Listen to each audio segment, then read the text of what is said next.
हम merit, talent और potential के हिसाब से, अपील के हिसाब से उस वक्त करेंगे, और जिसका नाम तय करेंगे सारा बीजेपी और सारा एनडीए उसको स्वीकार करेगा। तो आपको नहीं लगता कि बीजेपी में इससे इंटरनल जो स्क्विबलिंग है जो वो काफी ज्यादा और बढ़ जाएगी, क्योंकि हर कोई रेस में होगा लीडर बनने के? बिल्कुल नहीं है, बिल्कुल नहीं है। आज सब के सब परिश्रम कर रहे हैं कि किसी तरीके से इस सरकार से मुक्ति मिल जाए और एक बार फिर बीजेपी एनडीए लेड गवर्नमेंट इस देश के अंदर बने। अच्छा, ये बताइए क्या कारण है कि एनडीए में और कोई नई पार्टी नहीं जुड़ रही है? अटल जी का योगदान था कि एनडीए को उन्होंने 24 पार्टियों का एक समूह बना लिया। मैं ये मानता हूं कि एनडीए बढ़ने वाला है, लेकिन नीतीश कुमार जो है जेडीयू, वो अपनी अलग पहचान एक बना रहे हैं और वो अपनी पहचान बीजेपी के से बहुत ज्यादा क्लोज होकर नहीं बनाना चाहते। ऐसा नहीं है। नीतीश कुमार जी अनक्वेश्चनेबली बिहार के अंदर एक बहुत बढ़िया मुख्यमंत्री हैं, एनडीए के नेता हैं, जेडीयू के नेता हैं।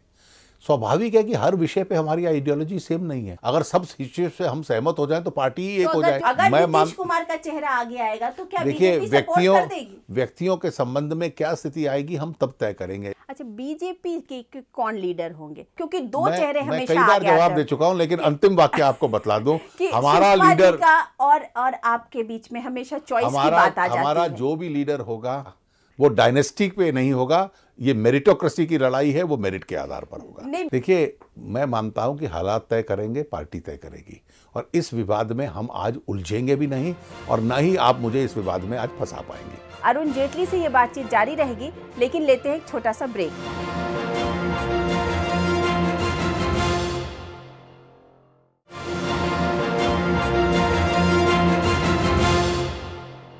अच्छा, ये बताइए कि अरुण जेटली एक बहुत अच्छे लीडर माने जाते हैं, और लेकिन उनके खिलाफ सिर्फ एक ही आरोप लगता है कि वो जिसे बोलते हैं ना जमीनी सियासत नहीं करते। अगर कोई आरोप लगाता है तो मुझे इसका खंडन करने की आवश्यकता नहीं। मैं 40 साल से इस देश की राजनीति में सक्रिय हूँ और इसलिए पार्टी में हर प्रकार के जिम्मेवारियों के साथ हम लोग काम करते रहे हैं।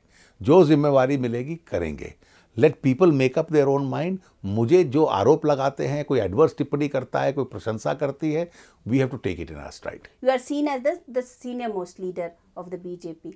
लेकिन इस तरीके के आरोप जब लगेंगे तो क्या आपको लगता है कि आगे आपके और आगे जाने में ये देखिए, मैं ये जो भी कर रहा हूँ किसी पर्सनल एम्बिशन के बेस पे नहीं कर रहा हूँ, और मैं उस एम्बिशन को संगठन की जो लॉयल्टी होती है कैसे कंटेन करके रखते हैं, this is also a part of our training. और इसलिए आगे ये करना है, वो करना है। लेकिन कौन नहीं चाहेगा देश का प्रधानमंत्री बनना? देखिए, बहुत लोग चाहेंगे, लेकिन इस वक्त हमारी कोई चाहत नहीं है। हमारी पार्टी और एनडीए जिसका नाम तय करेगी वो आगे आएगा और उसको हम एक मत से सब स्वीकार करेंगे। लोग कहते हैं कि अरुण जेटली बहुत अच्छे हैं, इतने बढ़िया वक्ता, इतना सुलझा दिमाग, इतने बढ़िया स्ट्रैटेजिस्ट, बहुत ही ज्यादा सब कुछ।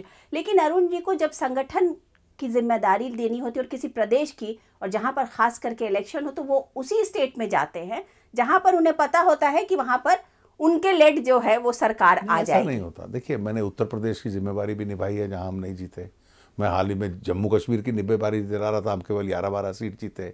मैंने बंगाल की जिम्मेवारी भी निभाई है जहां हम कोई सीट नहीं जीते। मैंने दिल्ली की भी निभाई है जहां मैं नहीं जीता। अब मैं आसाम की जिम्मेवारी लगा रहा हूं जहां हम इमर्ज करने की कोशिश कर रहे हैं।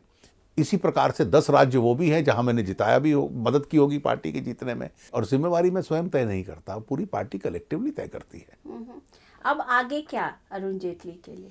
मैं मानता हूं कि मैं पार्टी से इतना अटूट जुड़ा हुआ हूं कि जो भी जिम्मेवारी मुझे देंगे मैं उसको निभाता रहूंगा। अच्छा, आजकल ना तमाम नेता लोग ट्वीट करते हैं, आप ट्वीटिंग वगैरह नहीं करते?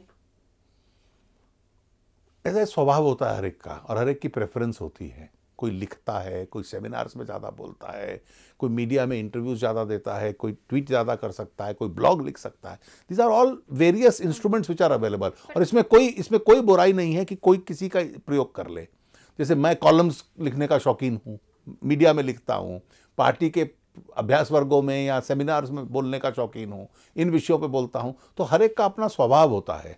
मैं अभी इस प्रकार की एक्टिविटी में भी गया नहीं हूँ और मेरा कोई इरादा भी नहीं है। वकालत को आप मिस करते हैं? नॉट दैट आप एक्टिव नहीं कर अगर रहे मैं ईमानदारी से कहूँ तो मैं करता हूँ, और करने के पीछे कारण ये है कि मौजूदा जिम्मेवारी में जब संसद नहीं होती तो मेरे पास काफ़ी खाली टाइम होता है। लेकिन जब पार्टी की जिम्मेवारी मिली है तो मुझे ये भी अपनी स्ट्राइड में लेना पड़ता है। लोगों की ये सोच है कि अरुण जेटली को दिल्ली के कल्चर से और बाहर जाना पड़ेगा, सही है क्या? मैं खूब घूमा हूँ, मैं बाहर बहुत घूमता हूँ। मैं आज भी सप्ताह में 2-3 दिन दिल्ली से बाहर रहता हूँ और पार्टी के काम से बाहर रहता हूँ। और मैं मानता हूँ कि एक लाभ हुआ है वकालत छोड़ने का और घूमने का कि आपकी जो पॉलिटिकल एजुकेशन है वो अपने आप में काफ़ी बढ़ रही है। दूसरा लाभ और हुआ है, पढ़ने का और लिखने का समय अब बहुत अधिक मिल जाता है। आपके ऊपर एक और आरोप लगते हैं कि आप बड़ी गॉसिप करते हैं, ऐसा क्यों? इस तरीके के आरोप क्यों लगते हैं? देखिए, मुझे लगता है कि हर व्यक्ति की अपनी शैली होती है। कुछ लोग बहुत सीरियस होते हैं, कुछ लोग अपनी बात हंसी मजाक में करते हैं, और इस प्रकार उनकी पर्सनालिटी के आधार पर अगर कोई टिप्पणी करता है तो उसको टिप्पणी करने का अधिकार है।